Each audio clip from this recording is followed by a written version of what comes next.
चलिए आइए आज हम लोग डिस्कशन करते हैं क्लास 10 के बायोलॉजी का क्लास, ठीक है, जिसमें अध्याय 5 के अंतर्गत आता है नियंत्रण एवं समन्वय। नियंत्रण एवं समन्वय, ठीक है। तो नियंत्रण एवं समन्वय में हम लोग आज एक विशेष टॉपिक के बारे में पढ़ने वाले हैं जिसका नाम होगा अंतःस्रावी ग्रंथि। यहाँ पे अगर हम लिखें तो यहाँ पे ये लिख सकते हैं, ये टॉपिक मेन टॉपिक के रूप में आएगा अंतःस्रावी ग्रंथि। अंतःस्रावी ग्रंथि, ठीक है। चलिए तो आइए लेट ना करते हुए इस टॉपिक को समझते हैं। अंतःस्रावी ग्रंथि क्या होता है और इससे क्या क्या होती है, इसके बारे में हम लोग समझते हैं। तो देखिए अंतःस्रावी ग्रंथि जो है, यहाँ पे सबसे पहले आप ये समझिए कि ग्रंथि जो होती है, ग्रंथि ये हमारे शरीर में पाए जाने वाला एक भाग होता है, ठीक है, जिससे रसायनों का स्राव होता है और उन रसायनों को हम लोग नाम देते हैं हार्मोन, ठीक है। क्या होता है, जो ग्रंथि होता है, ग्रंथि से क्या निकलती है तो बोलेंगे रसायन निकलता है। इस ग्रंथि से क्या निकलता है, रसायन। उस रसायन को हम लोग नाम देते हैं हार्मोन, ठीक है। अब ये जो हार्मोन है ये हमारे शरीर में जा करके और बहुत सारे क्रियाओं को करवाता है, संपन्न करवाता है या कुछ क्रियाओं को नियंत्रित करता है, ठीक है। तो ये जो रसायन है उस रसायन को हम लोग बोलेंगे क्या, नियंत्रण, उस हार्मोन को हम लोग क्या बोलेंगे, उस रसायन को हम लोग क्या बोलेंगे, हार्मोन बोलेंगे। उस रसायन को क्या बोलेंगे, हार्मोन बोलेंगे, ठीक है। अब यहाँ पे यदि देखा जाए कि जो हार्मोन होता है वो ये स्रावित कहाँ होते हैं, कहाँ से होते हैं तो बोलेंगे अंतःस्रावी ग्रंथि से, ठीक है, अंतःस्रावी ग्रंथि से। तो ये अब इसमें अगर देखा जाए कि जो हार्मोन होता है ये हमारे शरीर में जो विभिन्न सारे क्रियाएं होती है, जैसे मान लीजिए कि किसी किसी का हड्डी बरियार हो गया है, किसी किसी का जो बाल है वो पक गया है, या किसी के मुहांसे निकल गए हैं, तो ये सब के लिए जिम्मेदार होता है वो हमारे अंतःस्रावी ग्रंथि से निकलने वाला रसायन, जिसको हम लोग नाम देते हैं हार्मोन, ठीक है। तो इसमें यदि अगर देखा जाए कि आप लोग देखे होंगे कि कभी कभी हम लोग की जो गला होता है, गला में खराश होने लगता है, जलन होने लगता है, या कोई कोई क्या आप ये देखे होंगे गला जो होता है वो क्या होता है, सूज जाता है, फूल जाता है, ठीक है। तो इस बीमारी के बारे में भी हम लोग यहीं पे पढ़ने वाले हैं, इस खास हार्मोन में पढ़ेंगे, ठीक है। तो आपको बता दें कि जो अंतःस्रावी ग्रंथि होती है, अंतःस्रावी ग्रंथि, अंतःस्रावी ग्रंथि, तो अंतःस्रावी ग्रंथि में आपको याद क्या रखना है, यहाँ से जो निकलने वाला रसायन होगा, ठीक है, यहाँ से जो निकलने वाला रसायन होगा उस रसायन का नाम होगा क्या, हम लोग नाम देंगे हार्मोन, ठीक है। क्या नाम देंगे, हार्मोन। तो आप ये समझिए कि हार्मोन का स्राव कहाँ से होता है, अंतःस्रावी ग्रंथि से, ठीक है। हार्मोन का स्राव कहाँ से होता है, अंतःस्रावी ग्रंथि से। और दूसरा बात, आप इस अंतःस्रावी ग्रंथि के बारे में याद रखिएगा कि इसमें किसी भी प्रकार की नली नहीं पाई जाती, इसमें किसी भी प्रकार की नली नहीं पाई जाती है, इसमें किसी भी प्रकार की नली नहीं पाई जाती है, ठीक है। जैसे जो स्रावित होता है, ये जो हार्मोन स्रावित होता है तो आखिर का ये जाता कैसे होगा, ठीक है, क्योंकि अभी हम ये बोल रहे हैं कि इसमें नली नहीं पाई जाती है, तो ये जो रसायन है ये आखिर का हमारे शरीर के विभिन्न भागों तक कैसे पहुँचती है, क्योंकि इसमें नली नहीं पाई जाती। आइए इसको समझते हैं। देखिए हमारे शरीर में ये अगर हार्मोन का संचरण अगर देखा जाए या परिवहन कर लीजिए तो ये किसके द्वारा होता है, तो ये रक्त के द्वारा होता है, रक्त के द्वारा, ठीक है। तो रक्त में ही ये जो हार्मोन है ये घुल जाते हैं और उसी के माध्यम से ये पूरे शरीर में फैल जाते हैं, जहाँ पे जिसकी आवश्यकता होती है वहाँ पे जा करके अपना काम करते हैं, ठीक है। इसके बाद आइए हम लोग समझते हैं कि हमारे शरीर में एक ग्रंथि पाया जाता है जिसका नाम है थायराइड ग्रंथि, थायराइड ग्रंथि। हमारे शरीर में एक ग्रंथि पाया जाता है जिसका नाम क्या है? थायराइड ग्रंथि। थायराइड ग्रंथि है, देखिए नाम में ही लगा हुआ क्या? ग्रंथि। तो ग्रंथि जो लगा हुआ है तो इससे क्या स्रावित होगा? ग्रंथि से जो स्रावित होता है उसको हम लोग बोलते हैं हार्मोन। क्या बोलते हैं? हार्मोन। तो ये थायराइड ग्रंथि से जो निकलने वाला हार्मोन है इसको बोलते हैं थायरॉक्सिन। थायरॉक्सिन क्या नाम देते हैं? Thyroxine hormone. ठीक है, तो ये आप ये समझिए कि थायराइड ग्रंथि से निकलने वाले जो हार्मोन है इसको हम क्या बोलेंगे? थायरॉक्सिन। अब आइए समझते हैं ये जो थायरॉक्सिन हार्मोन होता है ये हमारे शरीर में किसकी मात्रा को नियंत्रित करता है? तो ये हमारा जो थायरॉक्सिन हार्मोन है ये शरीर में आयोडीन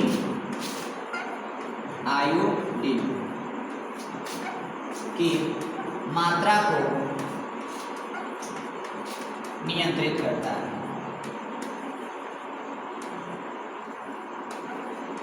आयोडीन की मात्रा को नियंत्रित करता है। समझिएगा, ये कहता है कि जो थायरॉक्सिन हार्मोन होता है ये हमारे शरीर में आयोडीन की मात्रा को नियंत्रित करता है। देखिए हम लोग जो खाना खाते हैं तो खाना में क्या मिलता है? खाना में मिलता है नमक। क्या मिलता है? नमक। तो आप लोग जो नमक सेवन करते हैं उस नमक में सबसे ज़्यादा मात्रा किसकी रहती है? आयोडीन की। ठीक है, इसीलिए ये बताया जाता है कि जो NaCl है, सोडियम क्लोरीन इसको बोलते हैं, क्लोराइड। सोडियम जो क्लोराइड है ये इसको हम लोग साधारण नमक के नाम से जानते हैं। ठीक है, तो इसमें आयोडीन की मात्रा ज़्यादा पाई जाती है। या हमारे पास जो साधारण नमक होता है उसमें आयोडीन की मात्रा ज़्यादा पाई जाती है। और हम लोग जो आयोडीन मतलब हम लोग जो नमक खाते हैं उसमें आयोडीन रहता है। तो आयोडीन वो जब हमारे शरीर में जाता है उसकी मात्रा को कौन बैलेंस करता है? तो थायरॉक्सिन हार्मोन। ठीक है, इसके अलावे अगर देखें कि ये जो थायरॉक्सिन हार्मोन है ये क्या करता है कि हमारे शरीर में कार्बोहाइड्रेट है ना, वसा और क्या? तो प्रोटीन, ये सबके पाचन में भी सहायक ये होता है। ठीक है, तो ये जो हार्मोन होते हैं ये कार्बोहाइड्रेट, वसा, प्रोटीन इत्यादि के पाचन में भी सहायक होते हैं। ठीक है, अब देखिए ये जो थायराइड ग्रंथि है इसका एक छोटा सा नाम है अवटु ग्रंथि। सॉरी, इसको हम लोग नाम देते हैं क्या? वटु ग्रंथि। अवटु ग्रंथि के नाम से भी इसको हम लोग जानते हैं, अवटु ग्रंथि। थायराइड ग्रंथि को हम लोग एक और नाम से जानते हैं, क्या इसका नाम होगा? अवटु ग्रंथि। ठीक है, इसको हम लोग अवटु ग्रंथि के नाम से भी जानते हैं। तो आप इसको याद रखिएगा कि अवटु ग्रंथि कौन है? तो ये थायराइड ग्रंथि अवटु ग्रंथि है। चलिए आइए समझते हैं, इससे कुछ जुड़ी हुई फैक्ट के बारे में जानते हैं। देखिए बाबू, जब आयोडीन की कमी होती है, जब शरीर में आयोडीन की कमी होती है, जब हमारे शरीर में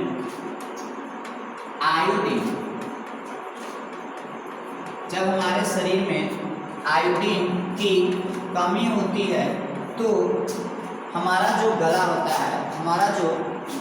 है, ये जो गला है ये गला में क्या आ जाती है? सूजन। ये गला में क्या आ जाती है? सूजन। ठीक है, तो गला में जब सूजन आएगी तो गला का आकार ऑटोमेटिक क्या हो जाएगा? फूल जाएगा। ठीक है, तो ये गला में सूजन आ जाएगी तो गला फूल जाएगा। अर्थात कहने का मतलब ये है कि हम लोग को श्वसन करने में क्या होती है? दिक्कत होने लगती है। तो ये गला जब सूज जाती है तो ये एक प्रकार का बीमारी का रूप लेता है। इस बीमारी को हम लोग नाम देते हैं घेंघा रोग। क्या नाम देते हैं? घेंघा रोग। इस बीमारी को हम लोग नाम देते हैं घेंघा रोग, या इसको इंग्लिश में बोला जाता है वाइटर रोग। घेंघा रोग या इसी को हम लोग बोलते हैं क्या? वाइटर रोग। ठीक है, चलिए तो यहाँ पे हम लोग ये समझे कि हमारे पास जो थायराइड ग्रंथि है यहाँ से जो निकलने वाला हार्मोन है इसको हम लोग थायरॉक्सिन हार्मोन का नाम देते हैं। और थायरॉक्सिन जो हार्मोन होता है ये आयोडीन की मात्रा को नियंत्रित करता है। ठीक है, अब ये थायरॉक्सिन हार्मोन जो होता है ये जब कम मात्रा में बनता है तो शरीर में आयोडीन की कमी हो जाती है, या ये बोलेंगे कि आयोडीन का पाचन सही से नहीं हो पाता है, तो गला में क्या हो जाती है, सूजन हो जाती है। इस बीमारी को हम लोग बोलते हैं क्या, घोंघा या घेंघा रोग या वाइटर रोग। ठीक है, चलिए इसके अलावे अगर हम ये देखें कि दूसरा जो ग्रंथि आता है उसका नाम है पैराथायराइड ग्रंथि। दूसरा जो हार्मोन है इसका नाम है पैराथायराइड ग्रंथि।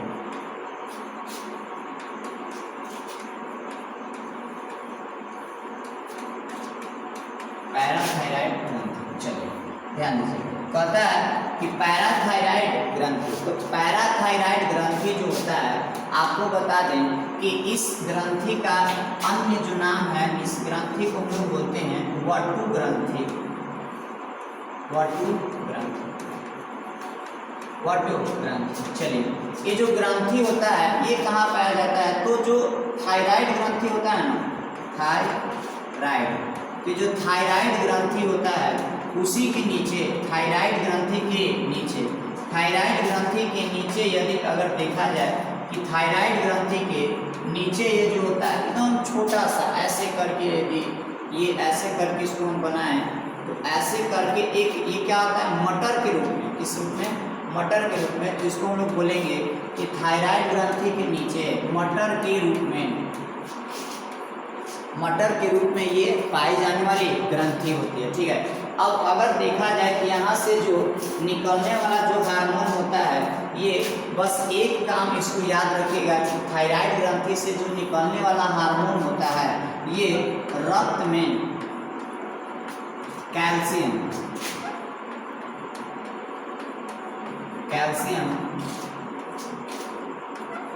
की मात्रा को नियंत्रित करता है।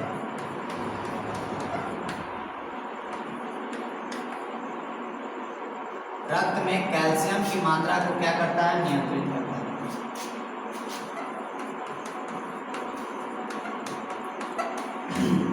रक्त में कैल्शियम की मात्रा का क्या करता है, नियंत्रण करता है। ठीक है, तो इसको आप ये समझें कि यहाँ पैराथायराइड जो ग्रंथि होता है उसको वटु ग्रंथि के नाम से जानते हैं। ये कहाँ पाया जाता है, थायराइड ग्रंथि के नीचे, किस रूप में रहता है, मटर के आकार के रूप में रहता है। और ये क्या करता है, तो बोलेंगे कि रक्त में कैल्शियम की मात्रा को नियंत्रित करता है। ठीक है, चलिए इसके बाद तीसरा ग्रंथि के अगर बारे में हम लोग जाने, तो तीसरा जो ग्रंथि होता है, इस ग्रंथि को हम लोग क्या नाम देंगे, इस ग्रंथि को नाम देंगे पिट्यूटरी ग्रंथि,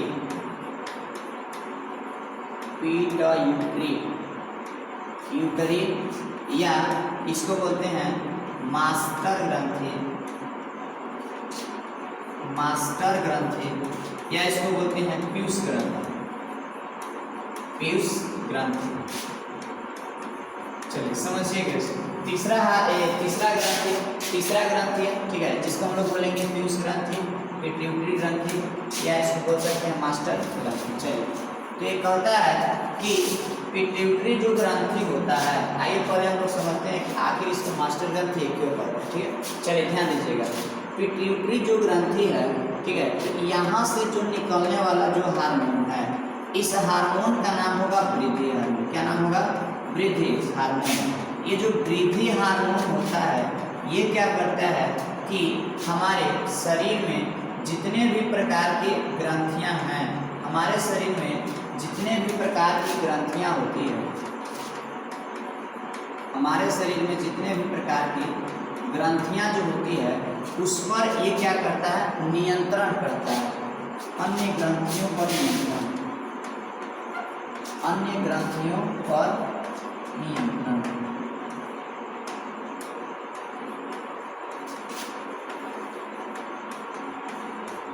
चलिए तो इसको समझिएगा कि ये जो वृद्धि हार्मोन होता है ये अन्य ग्रंथियों या सभी ग्रंथियों पर ये क्या करता है, नियंत्रण करता है, जिसके कारण इस हार्मोन को कह लीजिए या इस जो ग्रंथि होता है पिट्यूटरी ग्रंथि, इस ग्रंथि को ही हम लोग नाम देते हैं मास्टर ग्रंथि।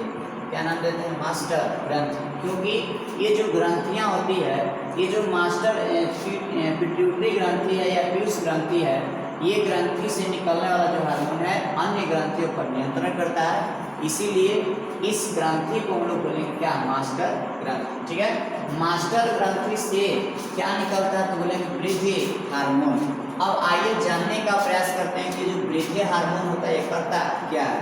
तो देखिए वृद्धि जो हार्मोन होता है ना, नाम पर वृद्धि, तो वृद्धि करवाता है। ठीक है, तो अगर देखा जाए कि शरीर, मनुष्य के शरीर की अगर देखा जाए कि जो लंबाई है, तो शरीर की लंबाई को बढ़ाना या घटाने के लिए जो जिम्मेवार हार्मोन है वो कौन हार्मोन है, यही हार्मोन है, कौन सा, वृद्धि हार्मोन। ठीक है, तो वृद्धि हार्मोन जो है ये कह सकते हैं कि शरीर के लंबाई में क्या करता है, वृद्धि करता है, या शरीर की लंबाई को क्या करता है, बढ़ाता है।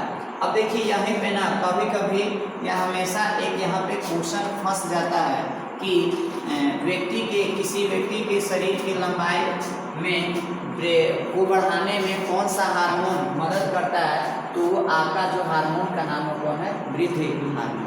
अब यहाँ पे अगर देखा जाए कि ये वृद्धि हार्मोन अगर व्यक्ति में आवश्यकता से अधिक स्रावित होगा तो व्यक्ति क्या हो जाएगा, सही सोच रहे हैं, क्या हो जाएगा, आवश्यकता से अधिक स्रावित होगा तो व्यक्ति क्या हो जाएगा, आवश्यकता से अधिक लंबा हो जाएगा। ठीक है, तो शरीर में जब आवश्यकता से अधिक वृद्धि हार्मोन बनने लगते हैं तो व्यक्ति जो होता है वो क्या हो जाता है, उसकी जो लंबाई जो होता है ना, उसकी जो लंबाई होता है वो आवश्यकता से अधिक बढ़ जाता है, या कहिए अपेक्षाकृत अधिक बढ़ जाता है। जैसे अभी तक हम लोग मैक्सिमम सुने होंगे 6 फीट के है, 6.5 फीट के है, बहुत मैक्सिमम हाइट है 6.5 फीट, है ना। तो कोई व्यक्ति में अगर मान लीजिए कि 7 फीट के आदमी हो जाए, 7 फीट के, 8 फीट के आदमी हो जाए, तो लग रहा है कि ऐसे न देख के, ऐसे न सामने न देख के उसको हमेशा ऐसे देखने पड़ेगा, है ना। तो कहने का मतलब ये है कि 6 फीट हो जाएगा, 8 फीट हो जाएगा, तो वो व्यक्ति जो है ना वो नॉर्मल नहीं रहेगा, उसका हाइट जो है अपेक्षाकृत अधिक बड़ा हो जाएगा। ऐसे मेरा हाइट जो है वो कम है, लेकिन कैमरा के सामने इतना दिख रहे हैं काफ़ी। ठीक है, चलिए, तो अगर यहाँ पे देखा जाए, इसको अगर देखें कि क्या करता है, आवश्यकता से अधिक बढ़ जाएगा तो शरीर में ये जो होता है एक बीमारी की तरह होता है। ठीक है, और इस बीमारी को वैज्ञानिक के द्वारा नाम रखा गया है, क्या नाम रखा गया, इस बीमारी को नाम रखा गया, शरीर में जो लंबाई है वो अपेक्षाकृत अधिक बढ़ जाए तो इस बीमारी को या इस अवस्था को बोला गया है क्या, इस बीमारी को बोला गया है जायगेटिज्म।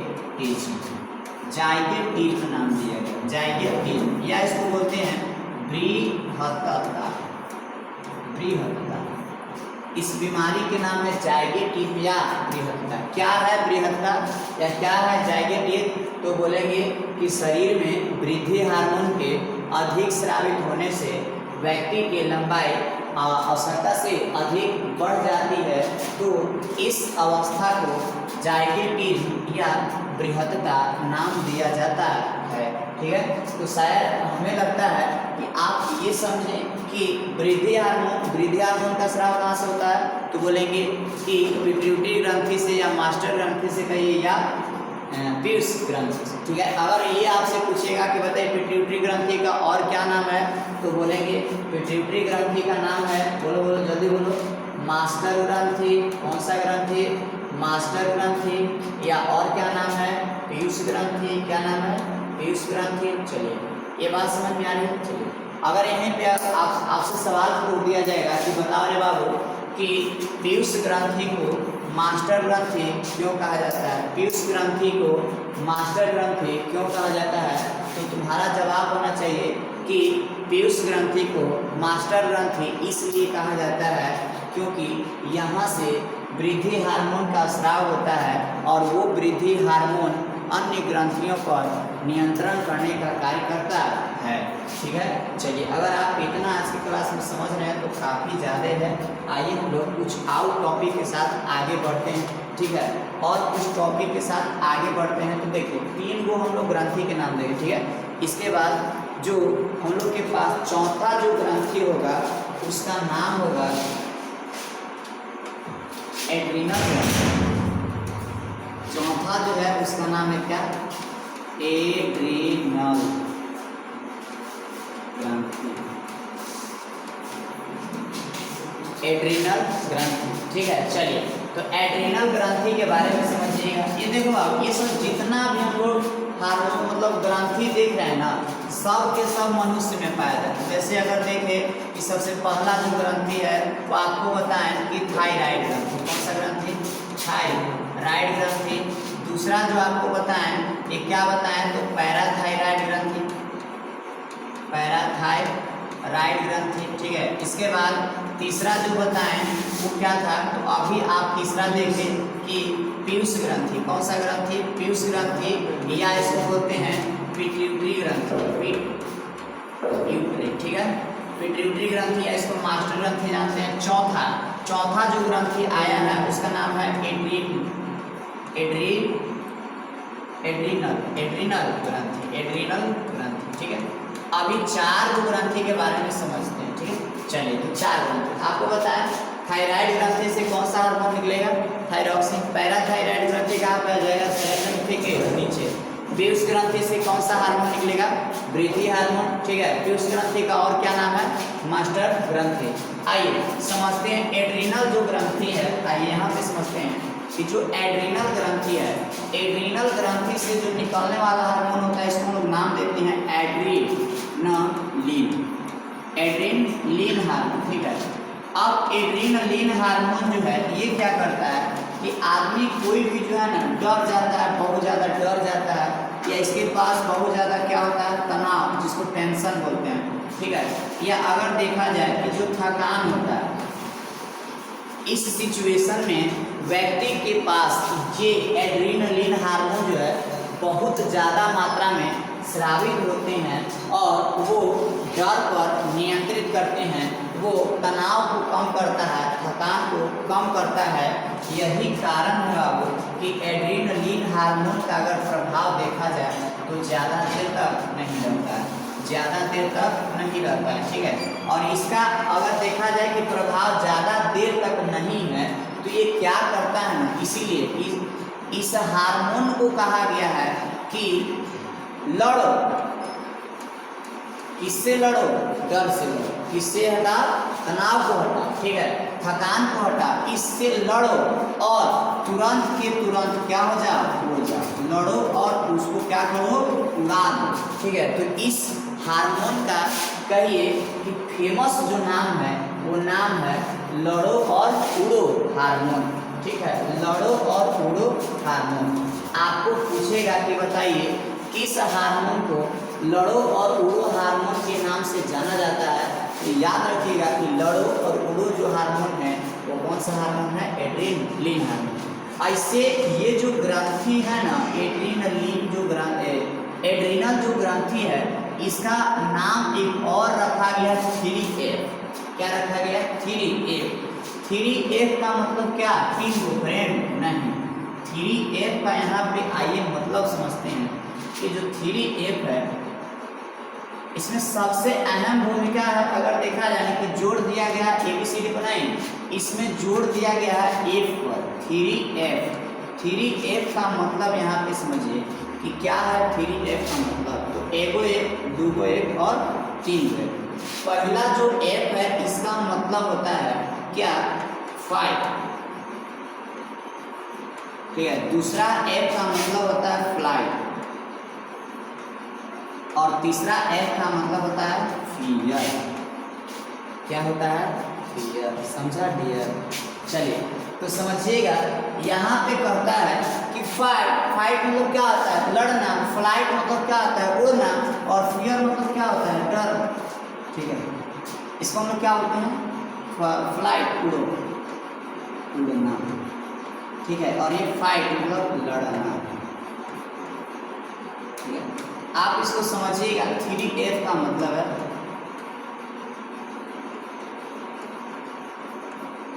ठीक है। 3F का मतलब अब शायद लगता है कि आपको समझ में आ गया, फाइट, फ्लाइट एंड फियर, ठीक है। क्लियर? आगे बढ़िए, ठीक है। एड्रीनल ग्रंथि में आप इतना याद रखिएगा कि एड्रीनलिन हार्मोन स्राव होता है, डर, तनाव या थकान को दूर करता है, या वैसे सिचुएशन में ये उत्पन्न होते हैं और इस हार्मोन को लड़ और ग्रो हार्मोन के नाम से जाना जाता है। ठीक है, चलिए, तो ये 4 जो आपका जो ग्रंथि है वो बहुत ज़्यादा ग्रंथि है।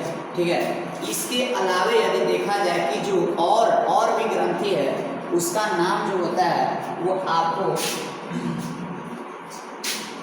और कोई ग्रंथि लगेगा ना। हाँ, अच्छा चलिए देखो, हाँ यहाँ पे अगर देखा जाए कि एक थोड़ा सा माइनर मिस्टेक है। ठीक है, ये एड्रीनल है, एड्री, आपको बार बार देखिए प्रोनाउंसिएशन कर रहे थे लेकिन उच्चारण सही था, लेकिन यहाँ पे जो है ना मात्रा लगाना भूल गए।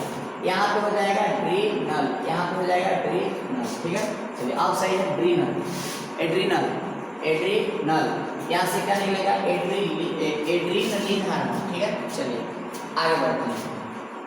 तो एक और ग्रंथि है जिसको जो सबसे ज़्यादा फेमस है, सबसे ज़्यादा फेमस तो नहीं कर सकते लेकिन मनुष्य के लिए सबसे आवश्यक जो हार्मोन है वो है जनन हार्मोन, जनन हार्मोन। अब पता न क्यों बच्चों को ऐसा लगता है कि जनन मतलब बस खाली कोई नहीं, जनन हार्मोन। ठीक है, जनन के बारे में समझिएगा, जनन के बारे में यहाँ तो नहीं समझ सकते लेकिन जनन से संबंधित हार्मोन समझिए। देखो, जनन की अगर हम बात करेंगे तो जब भी जनन होगा तो 2 अलग अलग प्रकार के लिंगों के बीच जनन होती है। ठीक है, और लिंग की अगर हम मनुष्य के लिंग की बात करें या जो देवधारी है उसका इससे देखा जाए कि जो मेन रूप से जो लिंग है वो 2 है, लेकिन एगो गाना में 3 प्रकार के लिंग बताया था। वो कौन कौन लिंग है क्या आप लोग को पता है?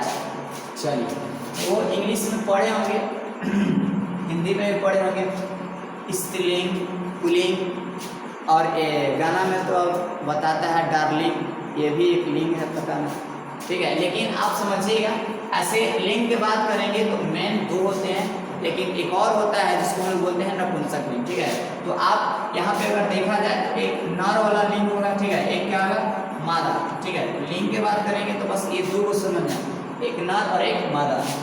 ठीक है, अब यदि अगर देखा जाए कि नर से, तो नर में जो जनन हार्मोन होगा उसको बोलेंगे नर जनन हार्मोन। क्या बोलेंगे, नर जनन हार्मोन। और मादा की अगर बात करेंगे तो इसको बोलेंगे मादा जनन हार्मोन, मादा जनन हार्मोन। अच्छा, आपको याद दिला दें कि जो हार्मोन होता है ये कोई अगर देखा जाए कि ठोस पदार्थ नहीं होता है, ये एक प्रकार का रसायन होता है। ठीक है, इसको गमन करने के लिए कोई विशेष प्रकार की नली की आवश्यकता नहीं होती है। ठीक है, ये किसके साथ गमन करता है, तो ये बस ब्लड के साथ घुल मिलकर चल जाता है। ठीक है, चलिए तो आइए इसको हम लोग समझते हैं कि जो हमारा नर जनन हार्मोन जो होता है उसको हम लोग बोलते हैं टेस्टोस्टेरोन, टेस्टोस्टेरोन, टेस्टोस्टेरोन। ठीक है, टेस्टोस्टेरोन। देखिए ये टेस्टोस्टेरोन क्या है, तो बोलेंगे नर जनन हार्मोन। ठीक है, और मादा में अगर देखा जाए तो मादा में 3 प्रकार के हार्मोन होता है। ठीक है, कौन कौन वो 3 प्रकार के हार्मोन होता है, एक का नाम है रिलैक्सिन, रिलैक्सिन। ठीक है, एक और होता है ऑक्सीटोसिन, ऑक्सीटोसिन। ठीक है, रिलैक्सिन हार्मोन, ऑक्सीटोसिन हार्मोन। ठीक है, अब देखो ध्यान दीजिएगा, यहाँ पे ये जो आपको रिलैक्सिन हार्मोन या ऑक्सीटोसिन हार्मोन ये जो लिखवाए हैं ये कब स्रावित होते हैं, तो ये स्रावित होते हैं जब प्रेगनेंसी होती है, जब बच्चा गर्भ में पल रहा होता है और 9वें मंथ में जो वो दर्द होता है उसके समय में ये क्या होता है, ये दोनों हार्मोन स्रावित होते हैं। ठीक है, तो यहाँ पे आप इसको याद रखिएगा कि ये उस टाइम स्रावित होते हैं जब प्रसव पीड़ा होती है, उस टाइम में क्या होते हैं, स्रावित होते हैं। ठीक है, चलिए अब ध्यान दीजिएगा, देखो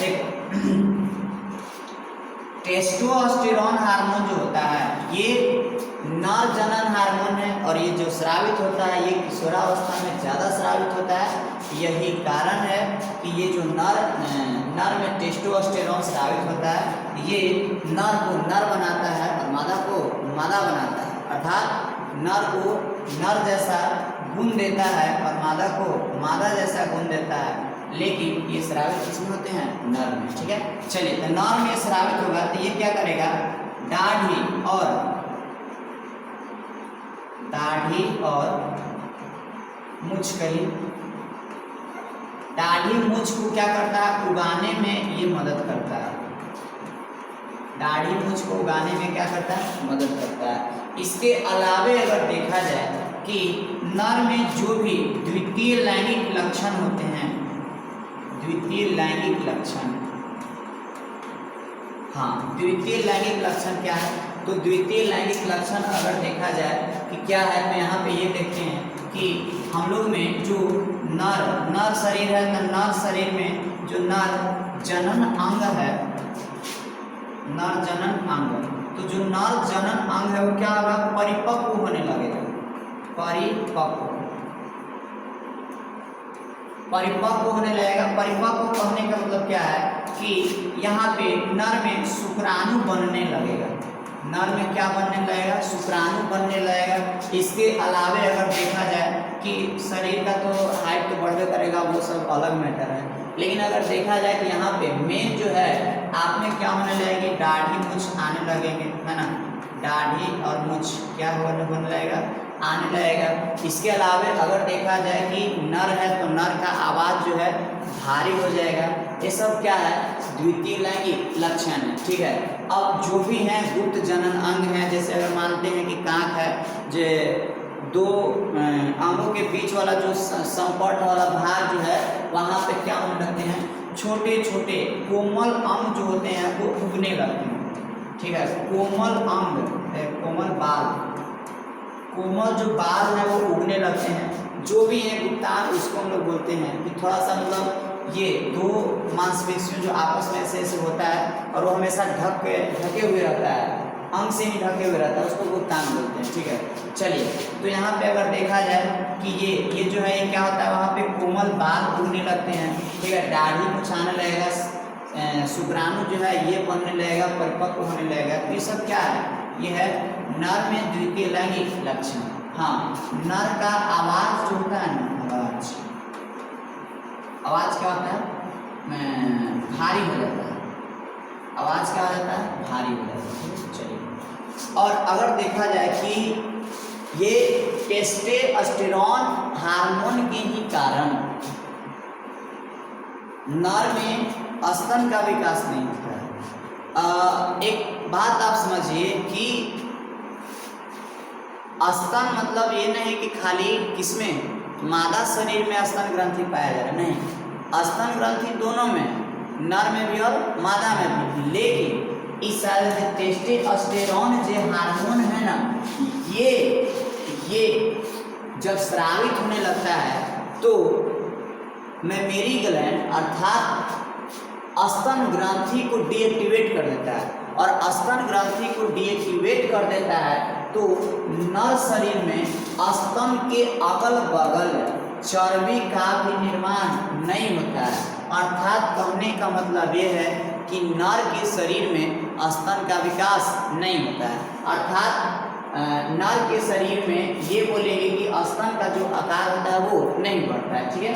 यही मेन कारण है जो यहाँ पे स्तन के विकास को क्या करता है, रोकता है, चूंकि ये स्रावित होता है किसमें, नर में, ठीक है। आप ये बात समझ लीजिए कि हम लोग एक स्तनधारी जीव हैं, अर्थात जन्म से हमें स्तन प्राप्त है, लेकिन जन्म के बाद जब ये सब हार्मोन स्रावित होने लगते हैं तो स्तनों का विकास क्या हो जाता है, रुक जाता है। यही चीज़ अपोजिट होता है गर्ल्स में, या कहिए स्त्री में, उनमें टेस्टोस्टेरोन का स्राव नहीं होता है तो उनके स्तनों का विकास होता है, जबकि हम मनुष्य के नर लिंग वाले जीव में टेस्टोस्टेरोन हार्मोन स्रावित होने के कारण यहाँ पे स्तन का विकास नहीं होता है। तो ये बात समझ में आई, नहीं आई तो एक बार फिर से वीडियो को दोबारा देख लीजिएगा, ठीक है। तो ये आप लोग का एक काम होगा कि वीडियो को दोबारा देख लीजिएगा, ठीक है। आज के लिए